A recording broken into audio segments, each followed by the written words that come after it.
Hi, this is Dr. Bob Dannenhoffer, Public Health Officer for Douglas County, Oregon, with another of our Facebook Lives tonight. This mask, I always wear a different mask each time. This is one of those paper surgical masks, face masks that you can get anywhere these days. It works pretty well. I find it moderately comfortable. And so no matter what mask you wear, please wear a mask or a face covering. I'm going to take it down a little bit so you can read my lips for the people who read lips.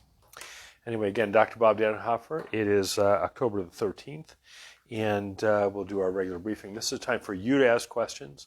If you just put them in the chat section, we'll go ahead and get to them, as many as we can tonight. As we always do, we'll start at the top. In the world, still a very active pandemic. It seems like I say that every time, but 38 million cases and 1,083,000 deaths. So a very active pandemic in the world. Still, we're not past this. Over 300,000 cases a day now for most of the days in the last 3 weeks. And the daily deaths in the world are very stable, about 5,000 a day. Still a very active pandemic in India, the U.S., and Brazil, and pretty much all of South America. And this is worrisome because the disease that they have in South America usually presages what we're going to have 6 months later, so it's a bit of a worry. And Europe is also really blowing up with a lot of cases in France, Spain, Netherlands, Belgium, Italy. The Scandinavian countries still have not seen a lot. So Israel is something that we've been following carefully. Remember, we said about 3 weeks ago they had a real spike, and they instituted a fairly tough lockdown. And when they did, they've now started to see a decrease in cases, although they're continuing to see some increased deaths because the deaths do lag the cases by about 3 weeks. In the U.S., over 50,000 cases in several days in the last week. Clearly, we're entering a third wave. So we had this first, what actually in retrospect was a small wave in March and April. Then May was pretty quiet, and then another wave that started again in June and peaked in July and August. Started to come down at the beginning of September, but now a third peak that we're beginning to see. And I think it's clear that we're now in a third peak. In the U.S., Texas, California, Illinois, all very, very active. Wisconsin, probably the most worrisome. Wisconsin, everywhere in Wisconsin is red, and they have a very high testing positivity rate. So the testing positivity rate is the number of positive tests over the number of tests done. We really like to see that less than 5% and hopefully less than 2%. But again, when they're over 20% in Wisconsin, suggesting that this is really out of control of Wisconsin. In Oregon, we're at 37,000 deaths. We passed the 600 death mark here. And again, Oregon clearly has a third peak. But still, as much as we're concerned by all this, we still have the sixth lowest death rate and the fourth lowest attack rate in the country. So although it seems like there's an awful lot of cases in Oregon, we are being far less hit than others. And in Douglas County, we're at 290 cases. We had quite a few cases last week. We had 31 cases last week, which was our biggest week ever. It looks like it's a little quieter this week, but there's 9 outbreaks. And so 9 outbreaks really makes it so hard for us to figure them out. And what we're starting to see now is outbreaks are starting to morph into other outbreaks. So an outbreak will start in one workplace, and then the spouse, one of those persons gets sick, and they infect their workplace. So it's really hopscotching across the county. Overall, we've got a lot of cases, but still our case rate per 100,000. So last week we had 27.6 cases per 100,000 around us. Same per 100,000 Deschutes, 44, Lane 88, Coos 34, Curry 74, Josephine 33, and Jackson 46.5. So although we thought we had a terrible week last week, it was still better than all of the other areas around us. And other than Clatsop County, really the only county of any size, we were the lowest. The only other counties that were lower were Union, Sherman, Lincoln, Lake, Harney, and Grant that don't have very many people in them. So overall, we're doing okay, but compared to where we were in the end of August or the beginning of September, it's a lot more cases. All right, so this is time for you to ask your questions. I've got a lot more stuff to go through if we see a lag. Do you think we will all eventually get it? So this is one of the scenarios. So imagine in a scenario before you had a vaccine or before you had something else. What would happen is the disease would spread enough in a community where there would be enough people who would be immune that it wouldn't come back. Although this is a particularly worrisome one. The question is, do you get immunity when you get this disease? We at one time thought you probably should, but now there's data coming out which is really sobering. So this data was, they looked at people who thought they've had it twice. Now in the past, people say I got it and then I was kind of over it and then I was sick again. It was hard to know if they were really better and got another infection or whether they had something else in between. But there are 3 exquisitely documented cases now of people who had the disease, got better, and then got it again. And when they checked, the virus the second time was different from the virus the first. In the first case, that was a returning traveler in Asia, the person wasn't sick at all, and that was like, yeah, that's what immunity is supposed to do. But the last 2 cases were cases in the U.S., one in Nevada and one in Virginia. And in both of those cases, the person got it the second time was much sicker than they were the first time. That is disturbing because we're not even 6 months into this, and you shouldn't get it more than once if there's going to be immunity. Yes, it is possible that this would become an endemic disease that would just circulate around as do colds. That would be tragic, right? Because it's going to kill a lot of older people. So I don't think that's the way this is going to end. I think the way this is going to end is that we're going to get a vaccine. The vaccine's going to work. It's going to drive it down. It may be that some people get immunity and that works. In the numbers, if you let this just percolate through society for 5 years, is that it would probably, in the end, kill many of our older people. That would really be an ugly way for this to end. So Monica says, I've heard we're about to close schools again. Is there any truth to that? So there are criteria. The criteria to close schools is if the county goes over 5% positivity or over 30 cases per 100,000. You have 1 week to remedy that. If you can't, and the next week you're still over 30, then you would need to close. So we haven't been over 30 yet. So schools are open for at least the next 2 weeks. But, with the number of cases we've seen over the last few days, it's a little worrisome. So we can do something with this. Again, when we look at our cases, they are so much tied to travel.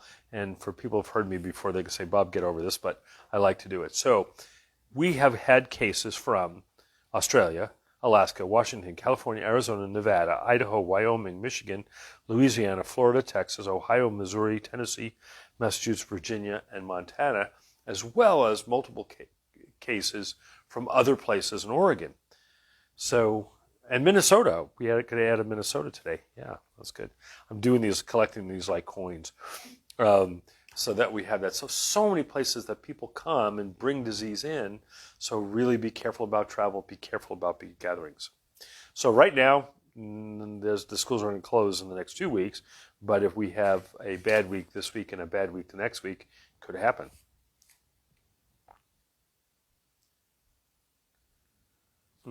I've heard that several kids that weren't tested when they were symptomatic. Can I speak to that? Well, we have a lot of people who are symptomatic who choose not to get tested, at least in the outbreaks. If you're talking about the outbreaks in Sutherland and in South Umpqua, testing was offered to everyone, whether they were symptomatic or not. So I don't know. I mean, there are some people with symptoms that aren't getting tested, but I think we're going to be making a big improvement on that. There's a new test that comes out called the Binax Now. Just got delivered to us on Friday. That Binax Now is a simple swab test that just goes in the front part of your nose. Takes 15 minutes. We distributed some today. Looks like they're going to work. So it looks like it's going to be easy to get a test for COVID as it is to get a test for strep. That would be great. So Laura says, how long does it typically take to get results from the drive-through at the fairgrounds? Typically 1 to 3 days, 2 right at the time. So I look at these all the time. So Becky, who puts this together, sends me an update of our drive-throughs, and we get to see how long it takes to get the test back. There was a time early on where it was taking a week or more, then got down to a couple of days, And then in July and August, when all of this disease down in Arizona, Texas, and Florida was there, we were back up to over a week. But we're now down at about 2 days for the median. There's an occasional one that takes longer because they need to rerun it, but 2 days is about, 1 or 2 days is about right. Now, this depends upon how much pressure there is from other labs around the country, because these tests are not done down the street. These tests get sent to Seattle and then get sent out to another lab, and so there's lots of steps along the way.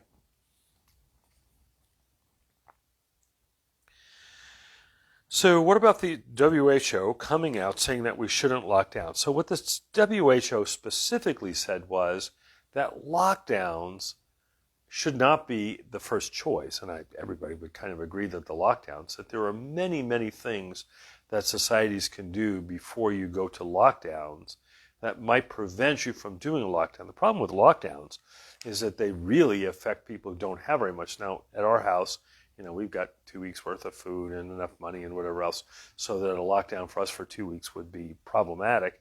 But imagine if you're a poor family that has no income. Imagine if you're a poor family that has no food in the cupboards.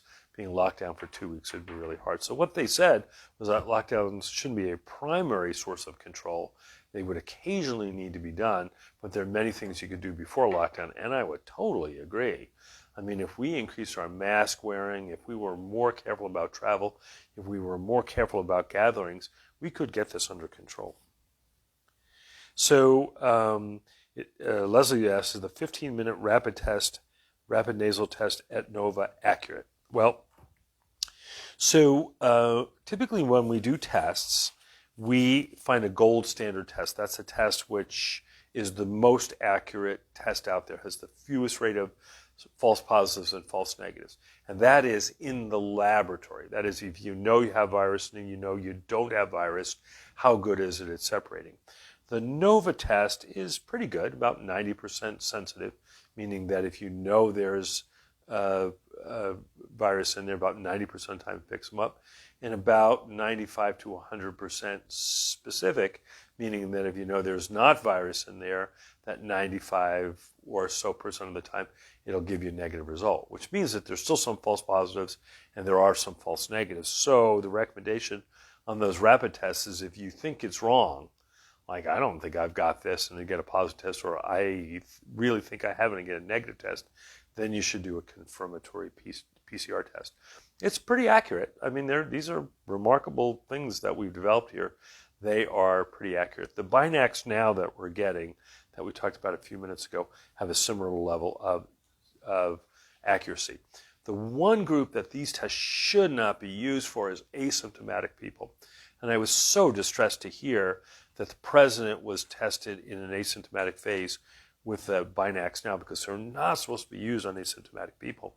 And the reason for that is that they do have some false positives. So let's say you were going to go ahead and screen, say, 1,000 kids at a school and nobody had the disease. If you had 5% false positives, 50 of those kids would test positive, false positively, and it would be really hard to separate. So there's a big deal going on about all this asymptomatic testing we're doing at nursing homes, because Nevada found that most of the positive they had seemed to be false positives. People were otherwise well. They had negative PCRs at the same time. So it's a confusing thing when the tests are used incorrectly. If you use the test correctly, that is for the right groups of people, they really work. So the NOVA test should be used for people who are symptomatic. The Binacs now should be used for people who are symptomatic. In those cases, they're very accurate. Yeah. So are we having any asymptomatic cases in Douglas County? Has everyone that is tested positive had symptoms? No, we've had some people who've tested positive because they've been contacts of a case and they've gotten tested who had a positive test but were largely asymptomatic. Now it's really interesting because when we look at asymptomatic stuff, there are a lot of people who are asymptomatic at the time they get the test, but then when you call back a week later, they've now developed some symptoms. So yeah, about 40% of the people at the time they take the test are asymptomatic, but only half of them remain asymptomatic. So about 20% remain asymptomatic. I think what we've recognized is that the asymptomatic thing we fret a lot about, we should just forget it. Because there's nothing you can do about this. You're not going to be able to test everybody every day. So let's not fret about the asymptomatic people. What I fret about is the symptomatic people who, for whatever reason, don't go get tested. Just today in the clinic, the whole family is sick, but dad is so worried to get a COVID test that he didn't want to come in. It's like, oh, come on, guys. If you're sick with the symptoms, you should go in and get tested. So are the 9 outbreaks current outbreaks? Yes. And so the 9 outbreaks include, and I don't have them written here, so I have to go over the top of my head. So there's an outbreak at Mercy, which is kind of playing itself out. There's an outbreak at Rosebrook Forest Products in Dillard. There's an outbreak at Sutherland School, which is pretty much over, but we continue these outbreaks for 28 days. There's an outbreak at a nursing home. There's an outbreak at South Umpqua School. There's an outbreak associated a couple of other businesses. So that's where the 9 outbreaks are. So the outbreaks are continued until 28 days after the last case, and that's where the 9 come from.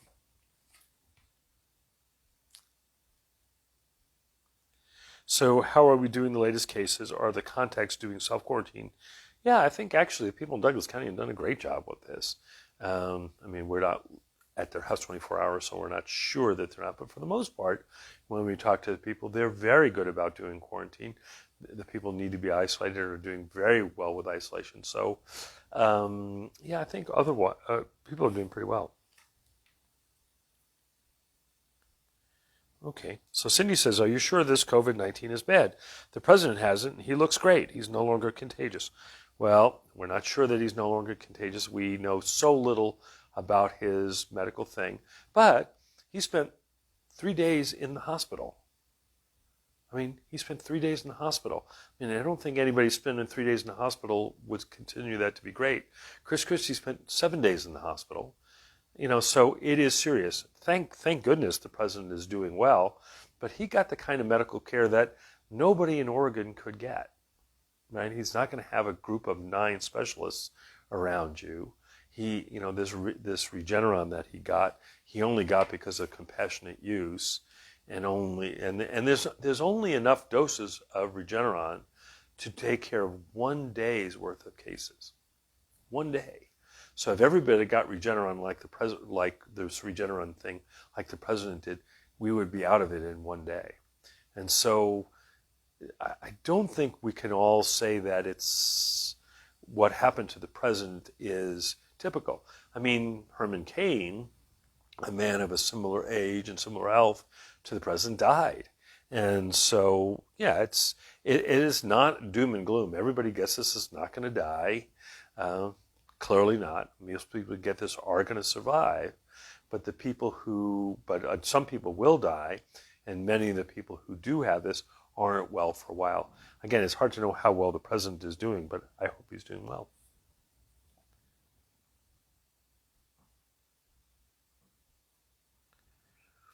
So there was a recent article by the Daily Citizen stating the CDC finds a vast majority of those infected with COVID always wore masks. Well, I don't read the Daily Citizen, so I wouldn't know.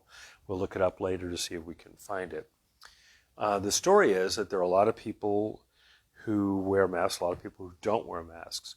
When we have gone through our cases, we cannot find many cases, maybe any cases, where people didn't have significant breaks in mask wearing and gatherings.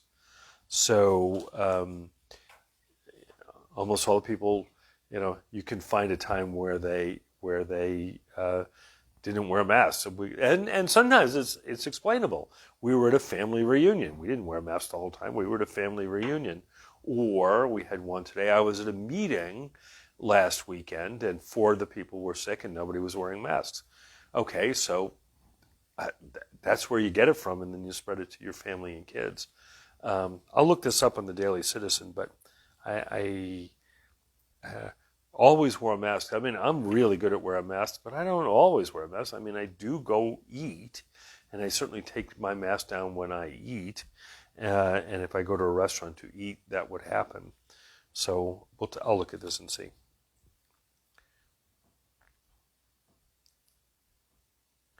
So once you begin to show symptoms, when should you get tested? So anywhere after the first day of symptoms would be fine. It's always hard on the first day of symptoms. I will tell you, unlike some diseases that hit you like like you ran into a brick wall, like flu is one of those. So flu is really interesting. It's one of my favorite diseases to study. So with influenza, people can usually remember the moment they got sick. So the kids come and say, and I felt fine in the morning, and I went to school, and algebra was great, and French was great, but then boom, in social studies, it hit me like a ton of bricks. So they can usually remember the hour it came on. This one, not so much. It kind of creeps up in the first day. But if you're still having symptoms on a second day, that would be a great time to get tested. Yeah. So can I be more specific about what is a large gathering? Well, a large gathering is anything more than your own family group up to 100 people. And there's no sort of cutoff like 6 or 8 or 10. But the more people you have, just the higher arithmetic chance that one of the people there is going to be in that really contagious phase. So a group of 50 is much more dangerous than a group of 10, than is a group of 5, than is a group of 2. And so, really we would like to have people keep gatherings to as small as possible. The limit on Oregon is 10, but even that is pretty high, depending upon how many of them you have. So, I was saying, well, if I had a group of 10 and I went to lunch with 9 others and then went to dinner with 9 others, 9 other people, and then breakfast the next morning in a meeting with 9 others, and people were sharing and whatever, that's a lot. It's 30 people I was exposed to in a time where if I was contagious on that day, I could have exposed. So again, it's just the total number of people you get. The second question, is it okay to socialize with the same group of 12 people? So certainly safer with the same group of 12 people than with different groups of 12 people. But you have to realize that those 12 people are also socializing with others. They may be socializing with another group of 12. So again, the bigger groups you get, the more risk there is that you are going to spread this. And we are really worried about what's going to happen at Thanksgiving. I mean, Thanksgiving in this country is quite the amazing thing. People travel all over the country to visit family and friends, and they come from other places. They travel, they stop at airports or gas stations along the way, and they can bring this there. And there's a real worry that Thanksgiving is going to be a real nationwide super spreader event.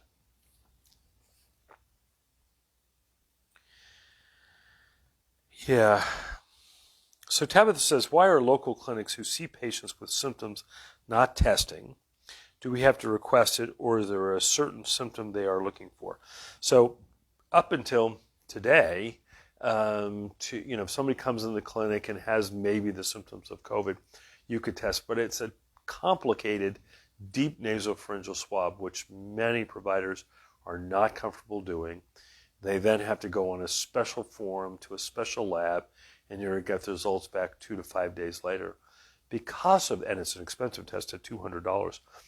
Because of that, clinics have been a little reticent to test. People are not going to say, oh, please give me one of those deep nasal swabs every day. And the hassle of doing the test and waiting and whatever is complicated. As I said, with these new Binacs now, which we're going to be distributing to clinics in the county over the next couple of days, it's only in the front part of the nose. The government bought the test with the CARES Act money, so there's no charge for the test, and you get pretty accurate results within 15 minutes. I think once we see this, we're going to do a lot more testing. Yeah, so any information on the new oral vaccine that just started phase 1 trials? Yeah, I read about this today.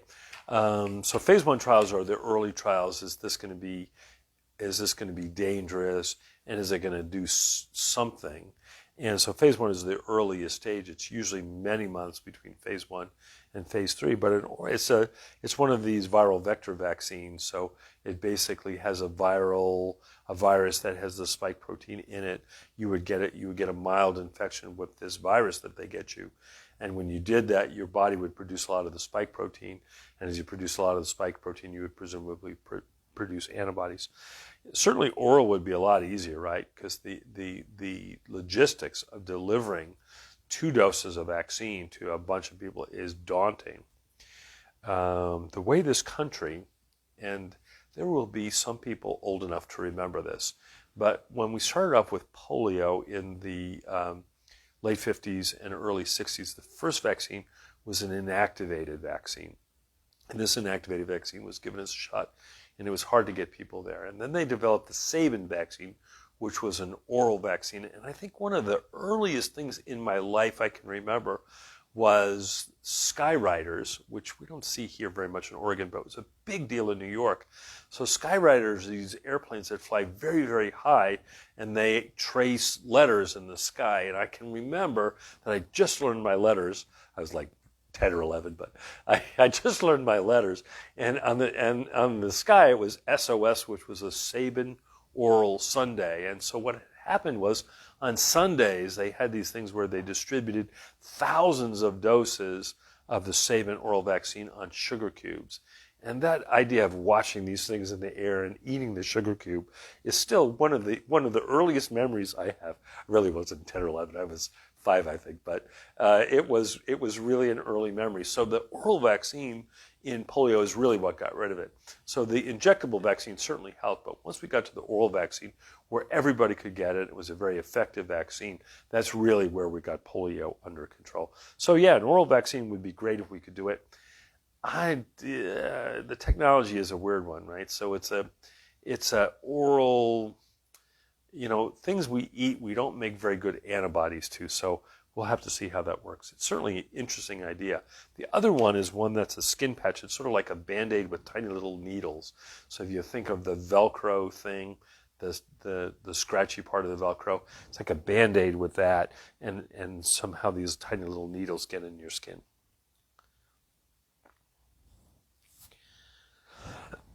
So the question is, do most people with COVID have the same common symptoms? Yeah, I think the problem one, yes, they do. So most people with COVID have fever, cough, malaise.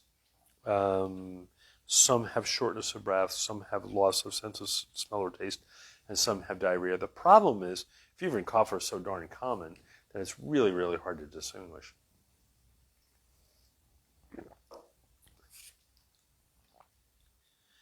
Yeah, so when he says, is there a correlation found between low vitamin D levels or vitamin C levels and COVID severity?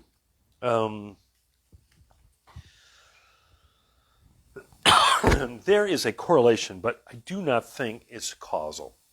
And so there are a lot of things that have low vitamin D levels. So if you look at many diseases, there are low vitamin D levels associated with those diseases: cancer, depression, asthma, the list goes up and down the road here of the diseases that correlate low vitamin D levels with disease. And there's something to be said for that, because vitamin D, in addition to help you build bones, has lots of effects on other things that happen. So it's not unreasonable to think. However, in almost all of those studies, when you give people vitamin D, it doesn't seem to change, for example, your risk of depression or your risk of asthma. And the same thing that causes, same thing that causes the low vitamin D levels may also cause the disease, right? So if you're an outside triathlete and outside running for an hour every day, you're going to have really high vitamin D levels because of all the sunlight that you get. You're also probably likely to do better with the COVID, but it's not the vitamin D that's doing it. The vitamin D is a marker for being outside and being more active rather than the vitamin D itself. Because we've tried in so many diseases, giving people vitamin D doesn't seem to make a big difference. So should we be worried about the long-term side effects of a vaccine? Well, yeah, we should. We should definitely be worried about all these things. We definitely need to look about safety for a vaccine. Because remember, most people won't get this disease. Most people won't get very sick with it, and very few people will die. So you certainly wouldn't want to do a vaccine that had a 1% death rate. If the disease has a 1% death rate, why would you ever do that? So you have to be sure that the vaccine is many times safer than the disease itself. The thing that I worry about with all of the new vaccines is that they're banking on new technology. So two of them are banking on mRNA technology. So mRNA, which is messenger RNA, So again, the kind of simple way I describe it is your genetic code is in DNA, and it's like reading the book. What the mRNA is the scratch pad where you write what the thing is, and then you bring it to the factory, and they make you the protein for that mRNA. And so the way these mRNA vaccines work is you take little bits of mRNA, you encase them in nanoparticles, you inject them. These nanoparticles get taken up by the cells. The cells then see this mRNA, and then they make the protein, and then they excrete the protein, and then your body makes a reaction to it. It is certainly a promising technology, but it's a new technology, and so we don't know if this is going to mess up something else.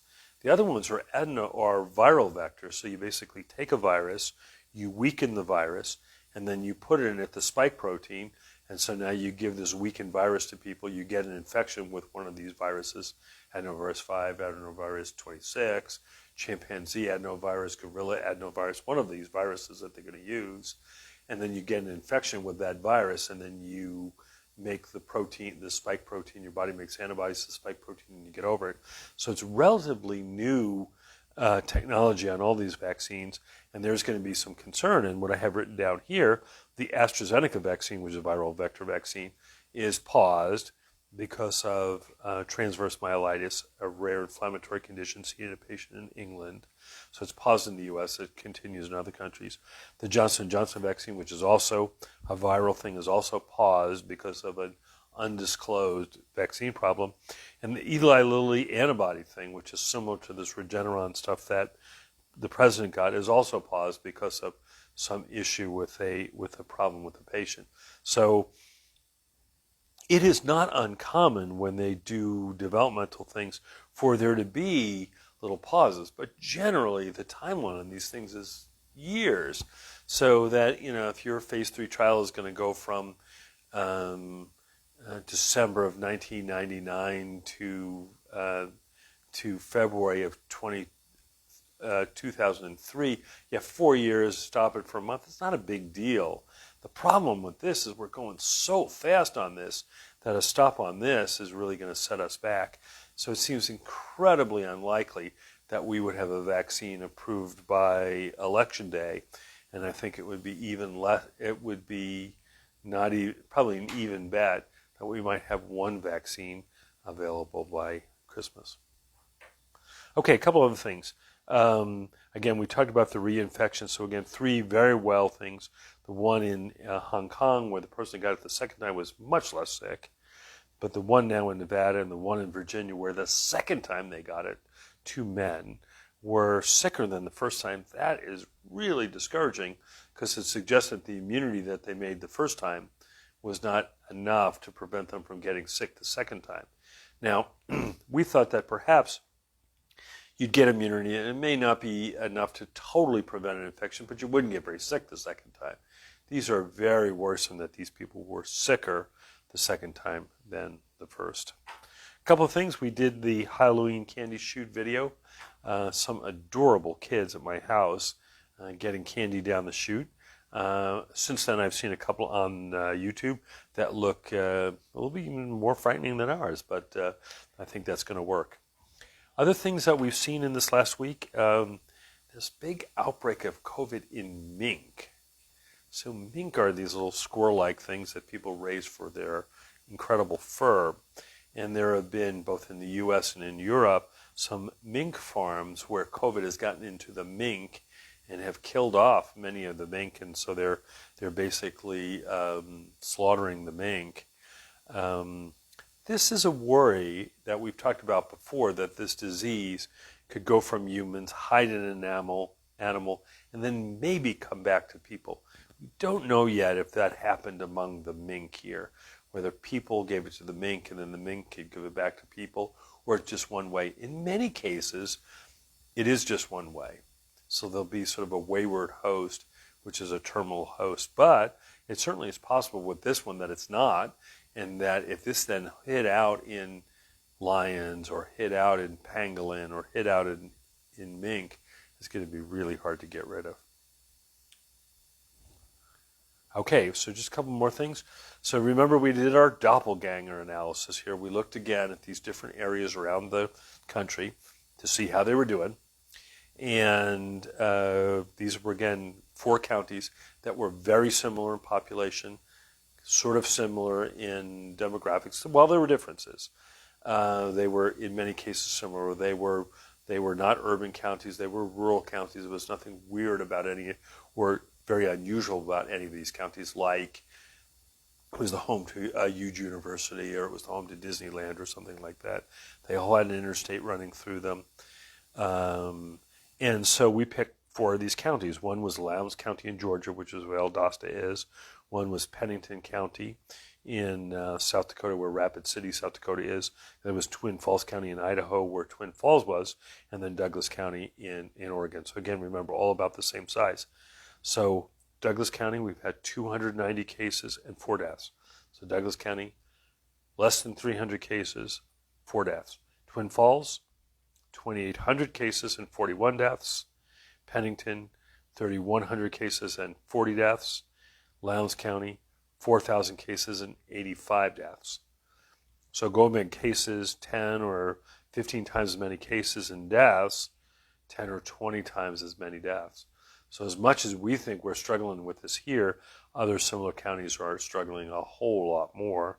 You know, when I look at the number of daily cases in these counties, it's 30 or 40 or 50. I mean, we felt terrible last week. We had 31 in the week. These guys are having sometimes 30 in a day. So again, we're doing pretty well here, but that does not mean that we should back off. Yeah, so Elizabeth says, so if people can get sick more than once, why would anyone assume that a vaccine would work? So yeah, there's assumptions and there's trials, so they'll see if it works. It may be that the vaccine works for a short period of time or gets you a milder case of the disease, but we'll know when the trials come out whether this vaccine prevents. And the way they're going to do that is there's 15,000 on each side. Every week they're going to look to see which of the people among the 30,000 got sick. Only the people who are running the study know who got the vaccine and got the placebo. They'll open the envelope, and if they say, wow, there were 50 people got it last week, they were all on the placebo side, none were in the vaccine side, then you say the vaccine works. Unfortunately, if they open the envelope and it's 25 and 25, that's going to be a little bit problematic. Yeah, so that's one of the questions on the vaccine. Will it work if natural immunity doesn't? Sometimes vaccines actually do work better than natural immunity. So, for example, like with hepatitis B, the vaccine is so much better than natural immunity because many people who get the natural virus can't kick it, yet they get the vaccine, they don't get the disease. Similar with HPV, where people with HPV infection can go on to have a chronic infection and then get cervical cancer. With the HPV vaccine, almost everybody who gets the HPV vaccine is now immune. So it still could work. So I haven't given up hope on the vaccine, but certainly seeing those 2 cases of reinfection and being sicker were a little disheartening. So can house cats carry it to their family? We think so. So we definitely think that cats can get this. We definitely think dogs can get this. We clearly know that big cats, lions and tigers, can get this. And we know that mink can get it. Whether this travels well between people to household cats and back to people, we don't know. But I'll bet you there's some veterinarians out there that are studying this today. So Brooklyn says, how many days after exposure do symptoms usually start to show? So it is variable. So anywhere between 3 and 14 days, although there is a marked peak on the 5th day. When we look at our cases, boy, there is just this super duper peak at 5 days. And so 5 days is usually the time. However, when you look at it carefully, there's about 10% of people that can go out as far as 2 weeks. So you're not totally safe if you don't get it at 5 days. But certainly before 5 days, you can't consider yourself to be well. After 8 days, if you have no symptoms, you've got a 80 or 90% chance of not having it. So that's good. But 5 days is really the peak.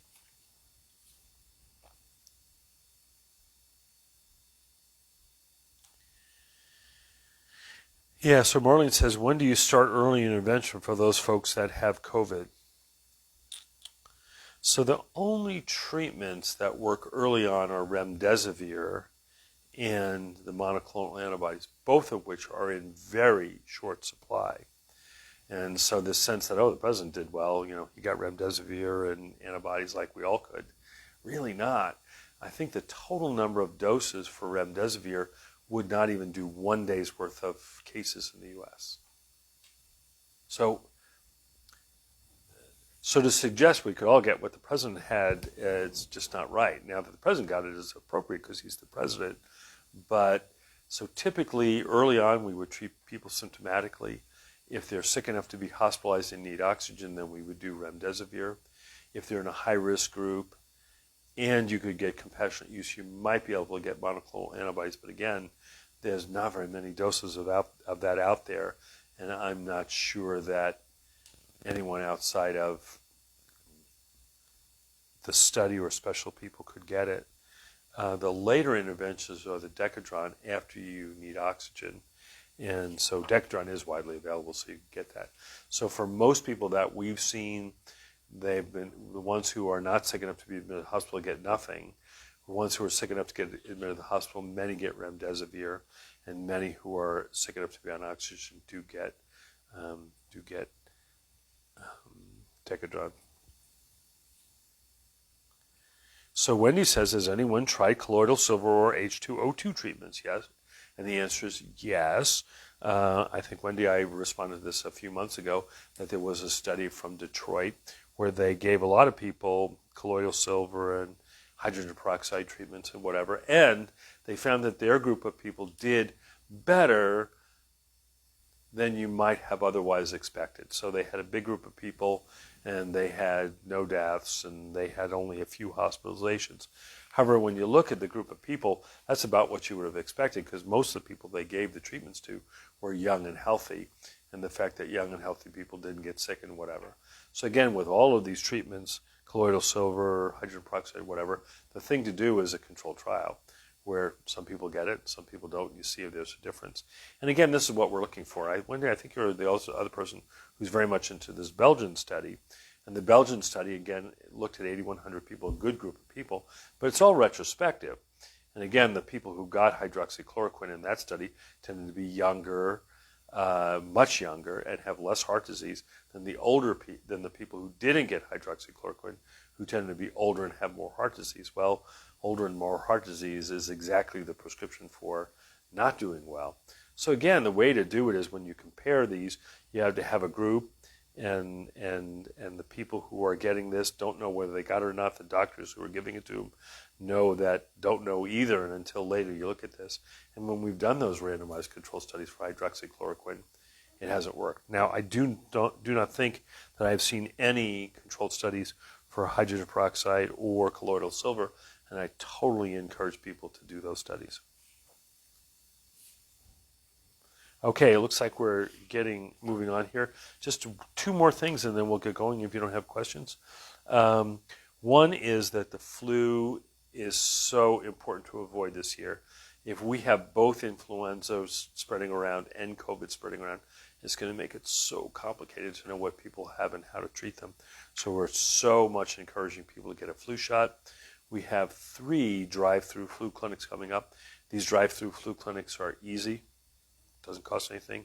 Drive up, fill out the form, go on through, get your flu shot, no cost. They're going to be all held at the fairgrounds. There's October the 16th and October the 30th, Fridays from 10 to 2. Again, just show up at that time and you should be able to get a flu shot.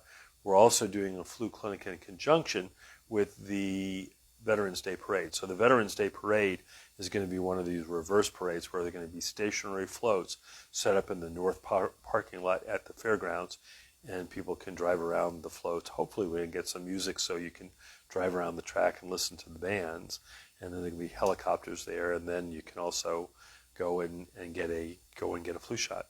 So 3 times to get it: October the 16th, October the 30th, and November 11th. It looks like there's going to be plenty of flu vaccine this year, and it looks like the flu vaccine is a good match to the flu. However, I will tell you, in Australia and New Zealand, not only did they not have very many cases of COVID, they had very few cases of flu. So we do not exactly know how good a match it was, because there were not very many cases, but it appears to be a pretty good match. The other thing is we have 3 challenges out there. I had one again this week where people said, that people have gotten stabbed or run over by a train or whatever, that they said their death was due to COVID. I will never say no, but I have access to all of this data in the state, and I know of no cases. So if anybody can show me a case in Oregon where there's this story, a person got run over by a train, they later claimed it was COVID and put it as a COVID death for whatever reason, give me that name, I'll give you 50, and if it turns out to be correct, I'll give you the $50. The only case that I know of in Oregon that was later retracted was a 26-year-old who they actually did think died of COVID. He had a respiratory illness. He was in a family where there is COVID, and he died. They finally did a test. He did not have COVID, and they retracted this as a COVID death. So if you can find one of those, $50. The other one is this thing that I keep seeing is like, I got a report that I had a negative COVID, or I had a positive COVID test, and I never even had the test done. That, again, has been going around the internet. If anybody can find this in Oregon, another $50 bill to use. So you could make $100 tonight if you could go ahead and find proof of either of those things. When I've asked for proof, people just say, how dare you ask for proof? And the answer is, well, like for all this stuff, I ask for proof. So when AstraZeneca says their vaccine works, they say, show me the proof. Or when they say there's a reinfection, I say, show me the proof. And so in this case, I asked to show me the proof. The other thing that we're doing is governor for a day. So if you were the governor for a day, what would you do? Would you close down schools? Would you close down bars? Would you open up schools? What would you do? So while we can all argue that people are all terrible, the question is, if you were in the hot seat, what would you do? Okay, so Nancy says, what's the cost of a flu vaccine in our drive-through clinics? It's exactly $0. It's free. The vaccine is being provided by the state. The state got 70,000 doses of vaccine, and so the state is providing that. We got a grant from the state to help us to buy the syringes and Band-Aids and whatever to give it. And much of the labor that's going to go into this, people who direct traffic, give shots, collect records, and do all those things, is being provided by many generous people in the community who are working with us on doing this. So the county is providing some, volunteer groups are providing some, Aviva Clinic is providing a lot of this stuff. Douglas Public Health Network is providing some. So the cost to you, exactly $0. I don't think you can get better than $0. Okay, so I've got some homework tonight. I'll read about the Daily Citizen, and we'll talk about this again on Friday. And again, we'll be back on Friday at the same time to go ahead and answer your questions about COVID and about all things public health. All right, again, this is Dr. Bob Dannenhoffer. Be safe and be kind. Thanks.